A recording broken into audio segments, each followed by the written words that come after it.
आजिर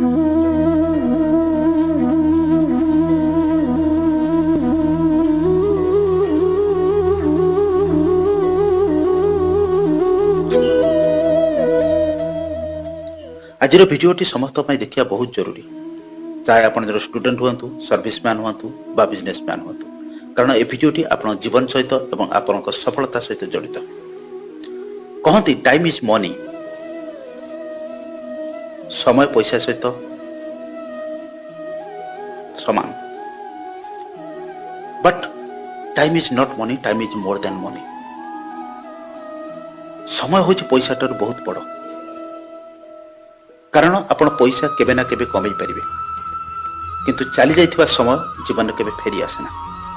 ए विश्व रे एमिति केही भी धनी लोक नांती जे ताकर चली जाइथिबा समय को किनि पारिबे। जीवन यात्रा रे सब बेले हमको आगु को बढ़िया पड़े। जीवन यात्रा रे केबे पछको फेरी चाहिबार सुযোগ न थाए। आमे सब बेले भाबुतांती कोनसे एक बड़ काम करिया पई सही समय आसिले, ठीक समय आसिले आमे करिबा, किंतु प्रकृत कथा होछि कौन काम को करिया पई प्रत्येक समय ही ठीक थाए। शुणी आप आश्चर्य हे, मनुष्य जीवन पाखापाखि 80 वर्ष मध्यरु से 28 रु 20 वर्ष केवल शोइबारे, 15 रु 16 वर्ष तार एजुकेशन ले, 8 रु 10 वर्ष से एंटरटेनमेंट रे बुलाचला करिबारे, एवं 4 रु 5 वर्ष खाइबा पीबा अन्यान्य नित्यकर्म सारी था। मात्र तापार बंची थाए 10 वर्ष।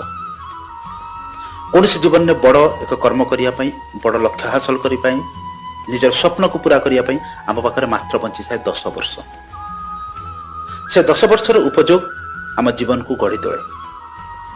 रॉबर्ट हिल कहते प्रत्येक दिन कौ काम को केते समय दबा कथा यदि कौन मनुष्य ता भल भाव जानी पारे, से प्रत्येक क्षेत्र में सफल हुए। आम पाखे प्रत्येक दिन प्लानिंग अच्छी कि आम प्रत्येक दिन बहुत समय फालतू कथा आलोचना करिबारे, बेकार जिनस देखिबारे, शुणिबारे एवं आलस्य काटी दे था। समय कदर करने शिखंतु, कारण समय कदर कले समय आमर कदर करता है, आमको सम्मान देता है। प्रत्येक दिन भगवान आम अकाउंट रे 86,400 सेकंड क्रेडिट करता। चिंता करतु जदि आम अकाउंट को प्रत्येक दिन 86,400 टंका आसंता, आम से टंका को केमिति उपयोग करते। किंतु आम जीवन सबुठार अमूल्य जिनस समय को आम सेमिति उपयोग करने भावुंट कि पैसा तो आम केबे ना केबे कमाई पारिया, किंतु जो समय जाउची ताको जदि आज आम सही तरीका रे उपयोग न करूचंती, आम पाखरे केवल पश्चाताप करिया छड़ा, अनुताप करिया छड़ा आउ किछि बंचिबो नै। बिना समय प्रबंध रे, बिना टाइम मैनेजमेंट रे आज पर्यंत दुनिया रे केही बड़ होई नाथि। अमेरिकार प्रसिद्ध प्रेसिडेंट राष्ट्रपति बेंजामिन फ्रैंकलिन को जेतले पचरा जायतला आपनकर सफलतार राज कौन, से कहते मो सफलतार गोटे मात्र राज होची प्रत्येक दिन समय को सही हिसाब से उपयोग करवा।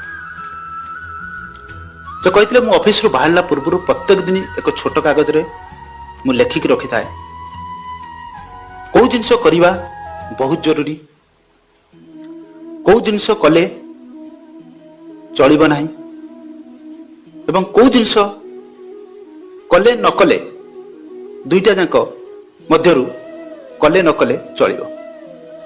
तेणु जो काम मोर करबा निहाती जरूरी मु ताको आग करथाय, तापरे थिबा प्रायोरिटी बेस रे जो काम ताको मु करथाय, जो काम न कले चलिबो मु ताको छाड़ देथाय। तेणु प्रत्येक दिन समय प्रबंध मते आज एत बड़ मनुष्य करी ठिया अछि। तेणु आम जीवन सबुठार अमूल्य जिनस समय, तार उपयोग आम जीवन को सफलतार परिणत करता है। कबीर दास कर महान दोहा, कल करे सो आज, आज करे सो अब। यदि जीवन में बड़ हवा पाई चाहूचंती, कालीर काम आज करंतु एवं आजिर काम एबे करंतु। नहले आमे प्रथमे समय को नष्ट करता पर से समय हमको नष्ट करता। तेणु प्रत्येक पल प्रत्येक समय को प्रत्येक मुहूर्त को बंचंतु, तार उपयोग करंतु, भल कार्य लगांतु, भल जिनस शुणु, भल जिनस करंतु, जद्वारा कि काली आपण पाखरे एक विशाल भविष्य ठिया हो पारिबो। हिंदी रे गोटे कहावत अच्छी, इस दुनिया में इतना कोई अमीर नहीं जो अपना वक्त को खरीद सके, इतना कोई गरीब नहीं जो अपना भविष्य ना बना सके। ए विश्व रे एमिति केही भी अमीर लोक नहांती जे तांकर निज समय को चली जाइथिबा समय को किनि पारिबे, फेरई पारिबे। आ ए विश्व रे एमिति भी कहीं गरीब लोक नहांती जे निजर भविष्य बनै पारिबो ना। किए जाने आज समय प्रबंध काली आपणकर विराट भविष्य तैयारी करि पारे। मो सहित जोड़ी रहा चैनल को सब्सक्राइब करंतु, जोटी आगु को आपण आउर सुंदर एवं प्रेरणादायक जिनस शुणिया मिलियो। आज एतिकी, धन्यवाद। God bless you.